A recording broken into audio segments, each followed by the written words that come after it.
Alright, next for the horror versus lineup of the month, I figured we'd go kind of into the classic section a little bit, where I did talk about Todd Browning's Dracula with Bela Lugosi a number of years ago. We talked about it with Coppola's movie. I figure if you're going to talk about Frankenstein, the only other thing you can talk about it with is Bride of Frankenstein. Obviously, it has like a number of sequels, many of which are on this DVD, like Son of Frankenstein, Ghost of Frankenstein, and House of Frankenstein.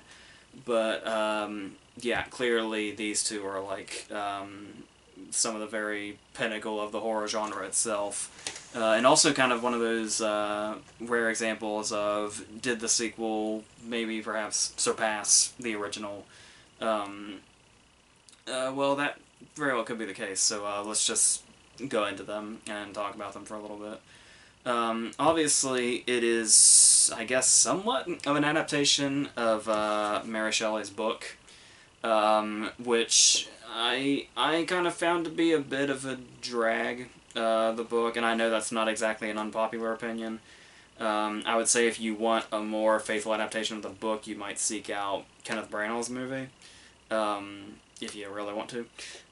So it can occasionally be as much of a drag, but what they did as far as adaptation here seemed to be take the more sort of... I mean, obviously there are some scenes that are in the movie that do match the book, but they're very few and far between. And it kind of, you can sense the liberties that they took to get to a more sort of a classic horror vibe, which is a weird thing to say because the only reason you can call that a classic horror vibe is because this movie did it first, or at least was one of the first. I mean, obviously you can take it back to Nosferatu in 1922, if not even farther, but that's still not, even with a 9-year difference, that's still not to take away from just how much the first Frankenstein influenced and how much Bride influenced, maybe even more. So even at the beginning of it, we have Edward Van Sloan, is it? The character actor who comes out of the curtain and basically does one of the earlier uses of that old technique of issuing a warning to a horror movie to kind of make it seem more terrifying as you're going into it. And that also kind of goes in line with Karloff's credit. Because he is credited at the end, once everything is said and done, where it says the monster and Boris Karloff and all that. But at the start of the movie, his credit is just a question mark, which also kind of gives it this soul. It's almost like the, almost feels like an early version of the Blair Witch approach, where you kind of give the audience the vibe that before they see Boris Karloff's name at the end, that the monster could potentially be as such. But yeah, also in this opening we're promised a story of like life and death, and we kind of get that vibe immediately, at least the death portion of it, with the very opening scene being a funeral, like a really somber funeral where like people are crying and it's like this really dark and gloomy setting. There's that figure there that's like this cloaked skeleton type thing. And the whole thing just gives off this really incredibly eerie vibe. And that's before we even realize what exactly is going on here, where we have Frankenstein himself, played by Colin Clive, and his assistant Fritz, who is Dwight Fry. And Dwight Fry, also the same year, effectively played Renfield in Browning's Dracula. So... and now he's playing the character that most people would come to know as like Igor in later interpretations. So, and they're basically robbing graves and taking body parts to put together to build into this one creature. And like even in 1931, I would imagine, and I remember reading that it was more or less a pretty shocking thing. That the movie not only like this had existed, but was kind of so straightforward with its content. Because there's obviously the stuff that the straightforward stuff is enough, but then when we get into Bride of Frankenstein, there's a lot more of like subtext involved. But yeah. So as far as following the Doctor, who the movie is named after, That seems to be a problem that's getting more and more realized. The whole who Frankenstein actually is between the Doctor Frankenstein and just the monster. But still, I do want to say while we're on the topic that I do think Colin Clive's performance is quite often overshadowed by the brilliance of what Karloff is doing once the movie really takes off and we're introduced to the creature. Because there is something about like his manic determination and like that desperation for success that's like verging into insanity. I think it's something that really drives the first half of this movie and gets us to sort of just like it almost seems like we get a glimpse inside his mind, and there's a lot of darkness in there, and it's that darkness that carries us over when the monster is actually, I guess you could say, resurrected in a sense. And so I never quite thought he got near as much credit as he probably should in regards to what he brings to it. But then once the monster is introduced, yes, the movie does become like it basically becomes instant classic horror status from then on. Even the moment of Frankenstein saying, he's alive, from then on, we're just watching horror movie history in the making. And we get that really confronting first look at the monster also, where we don't see him when he first rises, but once he's already been, standing and walking around and all that, and when we see him and he like backs into the room, it's like they're really playing up us finally seeing his face. And it's like we're not seeing anything. Like before it was just like covered in bandages, and now his back is to us, and it's like they build it up and build it up, and then the second he turns around, we get like two abrupt sort of cuts that get closer and closer to him and just immediately confront us with this image of his face after all that build up of not showing us.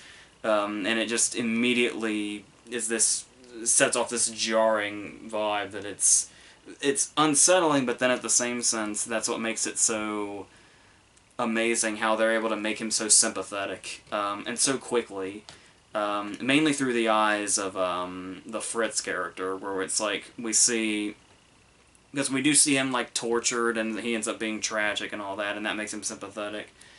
But the thing about that is I was talking about with this kind of being the start of stuff that's more or less cliche now, is that's the thing is like you can look at this and still say, like with a totally straight face, it's like the monster is a monster on the surface, but then he's very quickly sympathetic and tragic and all that, and we feel for him because of what he's put through. And it's like there's the fine line between who the real monsters are, between like Fritz torturing him and the Doctor himself, whose borderline insanity brought the creature to life. But while that does seem like an incredible cliche now, it is like, I think it works so well with this still, and still reaches that effect, is because it's so rarely been matched. Like, there are many movies that bring up that topic and kind of try to juggle that sort of back and forth between which one is really the monster and which one is the more misunderstood one. But this just being kind of the ultimate example of it that never seems to age. Which is another reason why people are constantly trying to take from it. I think the most recent example we got of that was successful was The Shape of Water, with the whole, is the monster the amphibian man or Michael Shannon? But it was still sort of like on the nose in a way that kind of drove some people crazy, and it's like, even if this almost doesn't feel too on the nose by comparison to examples like that. Because the movie just kind of is. Like, it doesn't necessarily feel like it's trying blatantly to tell us, there's different, identities here and multiple things that can go with one label, that's being put on the one character that may deserve it the least, interestingly enough. So then once that goes on and the monster gets out, then like every scene of this movie becomes an iconic classic, whether it be him with Maria by the lake, where there's the whole thing where I remember the first time I ever saw this movie in its entirety, I think was back when AMC still played, classics, like its name suggests. they played this and Bride a lot, and when I saw this, like the thing I remember the most about the first time I saw the original the first Frankenstein was the scene with Maria in the lake where it's like they're throwing the flowers and it's this really joyful scene, and we see that different side to him where it's like when you have monsters like this in the movies that are big and hulking, cliche tells us we're just eventually going to get to that point where we see their gentle side and like the small things that make them happy, and when he's got the flower in his hand and the smile on his face and all that. And then the abrupt turn this takes. And I don't necessarily mean in this moment, because it's like they're throwing the flowers in, and then he realizes he doesn't have any more flowers, so he's like, oh, well, she'll float.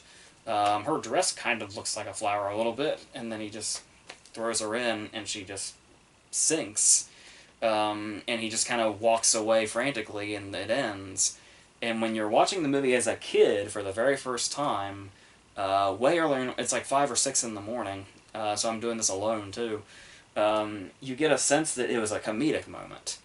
And it's like, oh, it's like almost like a slapstick thing, where it's like, oh, you can never get too close to water without going into it at some point. And then there's the sudden cut of her father carrying her dead body through the town. And not only is that itself a jarring image because it reveals to us, oh, she didn't come back up. And this small child has died because of this little accident from this monster that didn't know any better.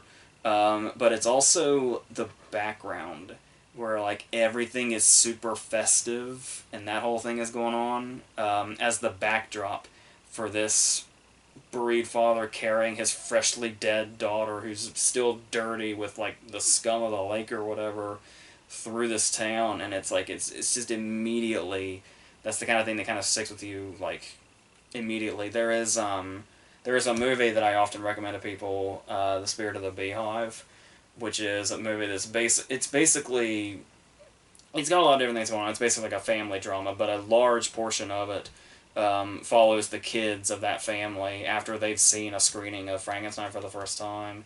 And a lot of the themes of that movie stem from how those children feel seeing this scene for the first time.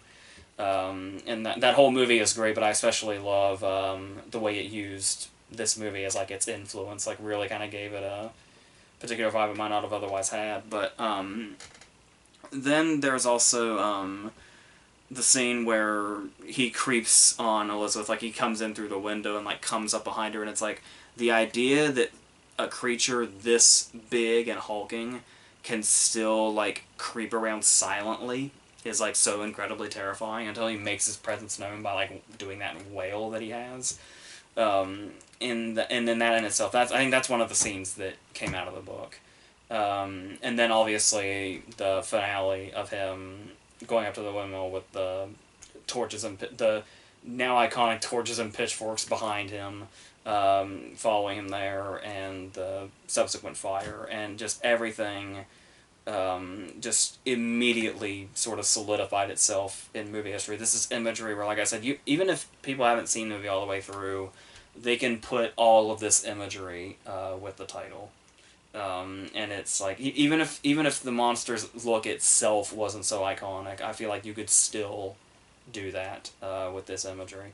Because it's, and I get this vibe a lot in Bride also. It's, the imagery, especially the stuff in like the cemeteries, would go on to remind me of, like 15 years later, what David Lane did when he adapted Great Expectations in, I guess it was 1947. Which is like some of my favorite imagery in movie history, are the cemetery scenes in that movie, and even that stuff in like a Dickens adaptation feels influenced by some of the imagery in these movies. And like I said, that, and what it says about, you know, the whole finding humanity in like dark and scary places is in there, and it's like separating between, you know, who the real humans and monsters are, and basically becoming like the monster movie. And like obviously there's all the Universal ones, and you know it came out the same year as Dracula, and there was also like the Wolfman and the Mummy and the Invisible Man and all those, and just various other monster movies throughout. And like this one has kind of always remained like the sort of quintessential one. and for very good reason. And that takes us pretty much right into Bride, um, which kind of starts in this sort of meta way, I guess you could say, where we have the very interesting choice to bookend the movie with Elsa Lanchester playing both Mary Shelley herself as well as the bride at the end, obviously. The bride whose identity is also kept a secret, like Karloff's was in the beginning credits of the first movie. But I believe both times, at both the beginning and the end of the movie, the bride is credited with the question mark. With Elsa Lanchester already still getting her credit anyway because she's credited as Mary Shelley, so it's kind of a win-win. So she can still get the credit without getting necessarily the full credit, but the mystery can still remain for the people that don't put two and two together by her face. I didn't know for the longest time that for some reason she was the same, which is weird because she has such a recognizable face, but I guess she's got Clark Kent scenario. She just puts glasses on and suddenly you can't even tell it's her at the beginning. But regardless, what I really think is interesting about Bride is how much it's known for basically being like, you could see sort of possible influence in much later stuff like Evil Dead, where the first Evil Dead movie was like a straight up horror movie and just went all out in the horror department as much as it could, and then it made a sequel that was like comedic to the sense that it was bordering on being parody of itself, but being knowing enough that it was still totally successful in what it was trying to do. And I think Bride is kind of the same way. But the interesting thing is, even though Bride is known for being kind of a much more comedic movie than the first one and having a lot more kind of going on, there's still something so ruthless about the beginning and shocking, where they set up in the first movie that it is a total accident that he kills Maria the way he does, and it's this really sort of brutal thing, the way we see it, where we see the father carrying his dead daughter and the way that makes us feel. And even though we've gotten that sympathy for the monster up to this point, leading up all the way to the end of the first movie, one of the opening scenes in this movie is the monster killing her parents. It's like after that tragedy they went through, they suffer the same fate. Like immediately, and there's just kind of something so unrelenting about starting the movie that way. Like, it's one thing that it happens at all, but that the movie starts that way. But miraculously, it's still, even after that, even after starting the movie that way, they get us feeling about the monster pretty much right back where we were at the end of the first movie, where there was still that sympathy there, and there was still that understanding his longing to, like, you know, like have acceptance among people, have like a friend, and not be seen as a monster, as far as his mind can comprehend that anyway. And so you get stuff like obviously the whole speaking thing, which to my understanding Karloff was kind of against having the monster eventually speak, but the fact that it feels like he's getting like kind of closer and closer to human the longer he's, you know, stays resurrected like this. And so there's something to that, I think, especially with some of the words that get him there, like when he learns like friend, and we can see that he understands what that means, and then kind of goes on the search for that. But then there's also the whole thing about like the kind of tragic irony that like he goes through these things where he ends up killing people more or less, if not by accident. Only because it's a natural reaction to other people's fear. And the tragic irony of that is the whole thing of he clearly doesn't want to be seen as a monster, and he doesn't intend on necessarily going around and just hurting like innocent people, but it's like when people react the way they do to him, it's just like the natural instinct, like it's almost like a defensive way of reacting that he kills them, ultimately doing the thing they were fearing, when the whole idea is they may have reason to not fear him, but it just keeps coming back to that, and it keeps falling back in that direction because of the way both sides go into their natural instincts, and it just always ends in death for one or the other. And so there's always something tragic underneath that. But then there's also the idea of him sort of like, it's almost like a lot of the scenes in this movie of the monster are him almost like inadvertently repenting for some of the stuff that happened in the first movie, like throwing Maria in the water and accidentally drowning her, not realizing that was going to happen. So one of his first scenes, once he's escaped the wreckage of the windmill in this, he saves a woman from drowning. Whether they see it that way or not, that's what happened. So there is that. And then he almost kind of... He's still obviously afraid of it and says that it's bad. But you could almost take it in a sense of he's like embracing fire, the times in the movie when he starts smoking. So there's that. And then there's the interesting addition of bringing Dwight Fry back in as a different character that's still a sort of threat to him, and sort of like an opposite side to him that he has to confront and ultimately kill again. So it's like the stuff from the first movie does kind of keep creeping its way back in, but that's always kind of... Sometimes it's the same but also different, and sometimes it's totally different. And kind of going in the total opposite direction of it, which really brings it to this sort of nice back and forth between the two. And then there's also the addition of Dr. Pretorius, which is really interesting because he's sort of like that sort of... When you think of like the iconic mad scientist, that sort of tends to be the image you get in your head, is like an image of Pretorius. Because you would think, when you look at the first movie, talking about sort of things in this movie repenting for the sins of the first movie, it's Frankenstein that seems like the mad scientist, like I said, practically verging on insanity with his desperation to make this happen.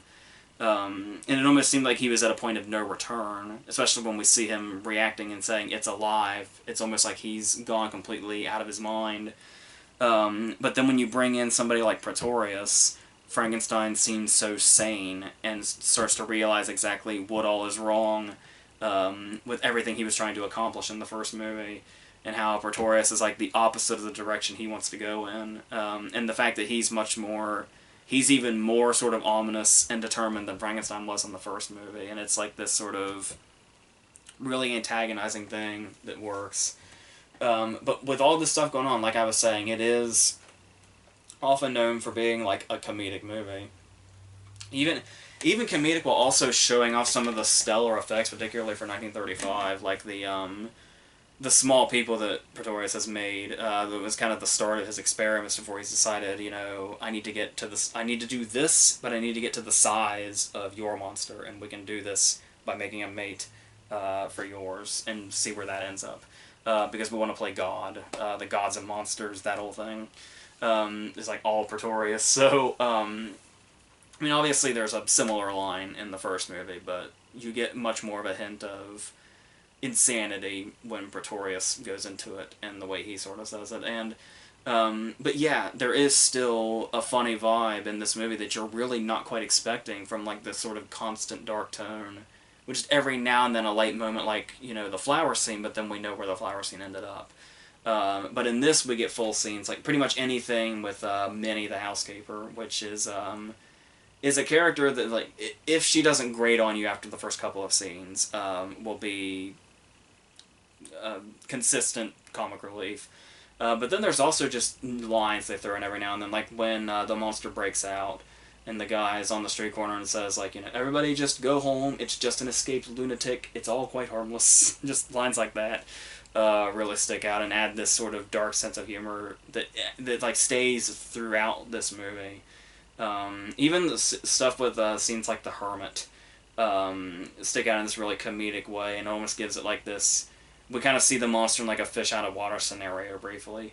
To where he's not just seen as a monster everybody's running from, where it's like he's trying to, like, this guy is inadvertently trying to normalize him, a person that a thing can hardly be normalized. Or like I said, this is when they see common ground, like he sees the hermit, wanting a friend, and that's when he gets the idea of that's apparently all he wanted also.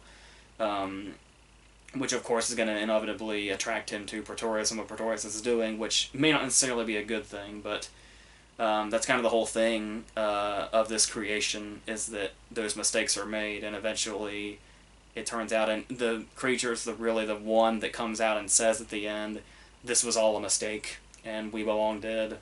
So it all kind of comes back together. And the way, on the hermit scene, also talking about how the way he learns all that stuff, and how he uses what he's learned when he has dinner with Pretorius in that one particular scene, where, like I said, it's almost like comedic imagery, seeing him at that candlelit dinner table with Pretorius, and how the movie's able to go in directions like that, without kind of losing the horror tone that's always underneath it. And like I said, that sort of unrelenting tone that the monster will still kill just about anything, if he feels like there's a threat there. And then I guess, there's the whole gay subtext thing, where obviously I've heard conflicting reports on whether or not James Whale was, like, totally, completely out. Like, I've heard some people say, like, he was known for being, like, really private and wasn't really like that, but then there were other things where, like, it was, like, a very widely known fact or whatever, and he didn't mind, putting stuff maybe not so subtly into his movies about it. And, of course, you can check out Gods and Monsters with Ian McKellen to get a glimpse into that also, but, there's the whole thing about with Frankenstein and Pretorius working together and creating life. It's like the idea of two fathers, like two gay fathers, bringing life into the world or whatever. And then there's the whole thing about the scene between him and the hermit is, like, I guess some kind of subtext for two men living together, almost like in a sort of, like, showing how gay marriage would work or something like that. It's never really something that I thought about until I kind of read about it much later in life, and it's like I still watch the movie and don't necessarily think about it too much. But I do totally get it. I don't necessarily think it's reaching too much when people take that route, and obviously with I'm not sure if Whale, like, full on confirmed anything being, like, in there, because obviously he Whale stopped making movies all of, like, 6 years after this one came out. So yeah, so I'm not as, like, well versed in, like, that history, like that specific history, but it's just another thing that's in there, another thing that adds another layer to the movie if you want to take it that route. So it's in there and just kind of enriches it even more, honestly. So then we eventually get to another iconic ending, an ending even more iconic than the first movies, if that's even possible, and it totally is. Where we have, the body raised, and you've got the thunderstorm, and the lightning brings it to life, and then she's got the hair and the scars, and that sort of, it's almost like a sort of makeshift wedding dress, but also like this eerie gown of sorts. And she speaks in hisses, and it's like the bride is only on screen for, like, 2 minutes in the movie, but it makes such an impression. You just kind of, that just is what the whole thing just feels like, this whole giant sort of climax that a lot of people might think it's like the entire last half of the movie, when it's like the last 2 or 3 minutes of it. And then there's the whole, you can kind of see there is, I don't know how intentional this is, if it is at all, but it's like, it kind of perfectly comes full circle when you look at a particular reference to Metropolis, Fritz Lang's movie from 1927, where supposedly, like, the bride and her behavior were based on the robot woman in Metropolis. And obviously this movie ends with him taking Pretorius and the bride with him when he says, "We all belong dead," and blows the place up. But the thing about it is the name of the robot woman in Metropolis is Maria. So it's almost like the start of the events of people, the public, seeing him as a monster that needs to be sought out and killed is because he accidentally killed a girl named Maria, and now when he intentionally kills the bride to put an end to all of it, it's almost like, if you take it in that way, it's almost like kind of a full circle thing if you want to take the Metropolis route, and that sort of inspiration. So yeah, so obviously with the production design, with like the Pretorius' castle and all that stuff, and the bride's design, and the scene with the hermit and all that, just about everything in this movie is iconic in a way. Whereas in the first movie, it was more kind of like the second half, but in this one, it just feels like every single scene feels like a classic, pretty much. And then it's like, when you see how like it's so undeniably influential and like over the top and kind of embracing the limitless possibilities of the horror genre, it's like it's really hard to do anything that sort of matches it. Like when you look at Young Frankenstein, this really supposedly over the top parody by Mel Brooks, and it's like it almost feels like I was talking about with Evil Dead, where it reaches those levels so much as a movie by itself that Young Frankenstein feels like it kind of walks the line between parody and remake. Like sometimes you almost can't even tell the difference because sometimes the height you can go to do parody the movie is already at, but the movie doesn't necessarily feel like it's parodying itself. That's just its identity and what made it so iconic and so, yeah, just etched in everybody's minds. Once again, you may not even have seen the thing, and you'll just know the imagery just immediately and be able to identify it immediately. So, yeah, so I would say I'm probably in the camp that thinks Bride is probably a little better. It's definitely got more, like, sort of iconic qualities to it that, you know, like I said, that are throughout the movie and have just made it this ultimate example of not just horror movies, not just horror movies having fun with themselves, not just necessarily, you know, sequels possibly surpassing their original and expanding on them even more. But I guess really just movies in general. So that's, yeah, just influential in so many regards. Like I said, even as far as I can see this movie in Lean's Great Expectations with what that says. So, yeah. So I think that's about all I have to say about these. So the next one, we're going to go into vampires in a sense. So we'll see where that goes, and you'll have the review video and all the other upcoming stuff. So until all that stuff, I think we're done here.